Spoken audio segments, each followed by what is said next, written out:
With Tales of Fantasia being the beginning of the Tales series, it was high time for the next game to truly become its framework and a namesake among many JRPG series. One that would truly set an influence on some of the most beloved entries and have a huge legacy on itself due to how popular it is. Hey everyone, what up? Matt Kaiser here, and welcome to the Tales of Destiny iceberg, where I'll show you how deep it truly goes.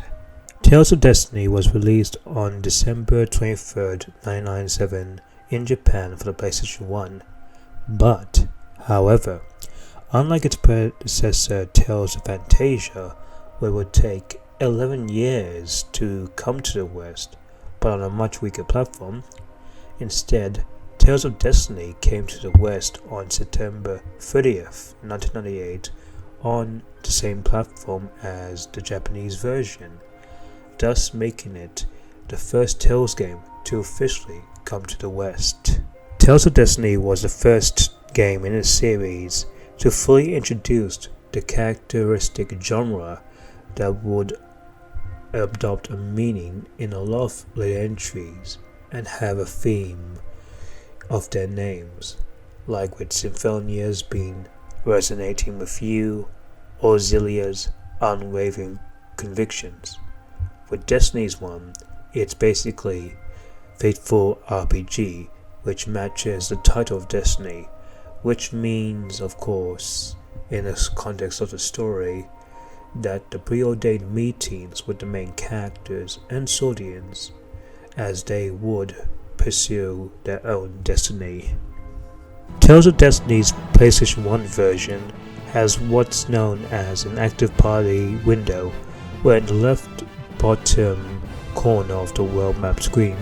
would have characters of the active party shown in close detail and do stuff like dancing, reading books, and sometimes interacting with each other, as this is only activated if the player is idle enough. This function would serve as the precursor of what we now know as skits in later entries. Tales of Destiny would later get a remake for the PlayStation 2 on November 30th, 2006 in Japan, and then later on January 31st, 2008, it would receive a Director's Cut edition, also in Japan. The remake involved many changes, from new graphics and sprites, as well as new cutscenes, with some original scenes being cut, rewriting some of the characters like the protagonist, Stan Aileron, in the remake, who's more, let's say, dumb, and as well as having new revamped designs of the characters, and as well as a remix soundtrack by Motoi Sakuraba and Junichi Tamura, new story sides, and most of all, a new battle system. While neither version never made it officially to the West, unlike its PlayStation 1 original counterpart, the Director's Cut did eventually get a translation patch recently last year by the talented fan group Life Bottle Productions, that also did a translation patch for Tales of Innocence R, and is currently working on a long-awaited translation patch for Tales of Rebirth. Tales of Destiny was the first game in the series to have an animated opening and cutscenes by Production IG, which would be another staple in the series. However, due to the amount of space and storage in a PlayStation 1 disc, only about 6 cutscenes could have been implemented. It was only then until the PlayStation 2 remake was made that Production IG was able to produce a bunch of newer anime cutscenes for the game. With the original PlayStation 1 version being made by the same team as Fantasia, and having a much more improved linear motion battle system known as the Enhanced Linear Motion Battle System, for the PlayStation 2 remake, a new team created a brand new battle system called the Aerial Linear Motion Battle System, which took a focus on more aerial combos and instead of technical points, which the original used to consume arts, the remake introduced chain capacity, CC for short,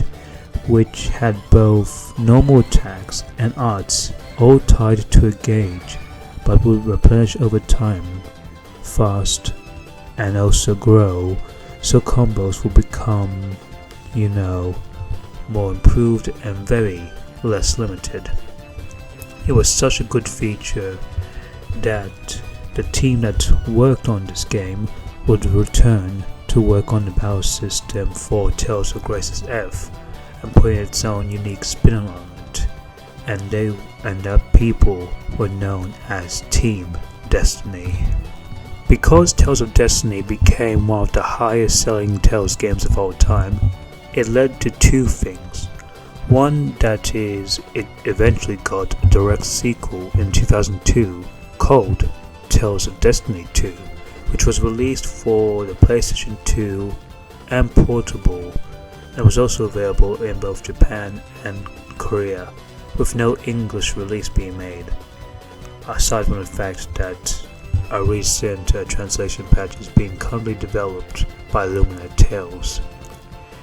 And while the second other thing is that while in North America, the next Tales game that did come to the West was known as Tales of Eternia for the PlayStation 1, but however, due to the success of Tales of Destiny in the West, they decided to rebrand it as Tales of Destiny 2, despite the fact that Eternia shares no connections to Tales of Destiny whatsoever, and it's its own thing. The remake of Tales of Destiny being made, one of its new offerings was adding a new playable campaigns, with one focusing on Stan's, which was basically the original story of Tales of Destiny, and the other one focused on Leon's, which basically told the story from his point of view, and had new sections where he was exclusively alone and stuff. There was even a point where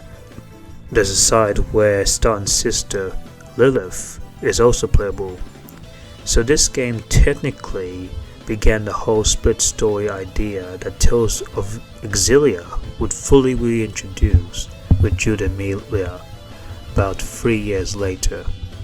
And as such, Leon Magnus was indeed one of the most popular characters in the series. With the PlayStation 2 remake being made in 2006 to 2008, lots of cameos and references from past Tales games were slotted themselves in it. From the antagonist of its sequel, Barbatos, would appear as a boss in either random encounters when people would auto-grind or level, or to serve as the game's cameo boss in the secret dungeon. There was also appearances like the mascot from Tales of Rebirth, Zarpi, making an appearance in one scene on the ship, as well as characters like Kratos from Symphonia being the quiz master of Armedia. And here we are, at the end of the iceberg for Tales of Destiny. I hope for those who played the game get an understanding of how Destiny created a massive impact and influence of the Tales series. With that said and done, I will carry on with the next Tales iceberg, one that will show eternity and bonds. Anyway guys, thank you guys so much for watching, so punch that like button, drop down a comment, and click that subscribe button if you're new, and I'll see you guys in the next video. Mad Kaiser, out.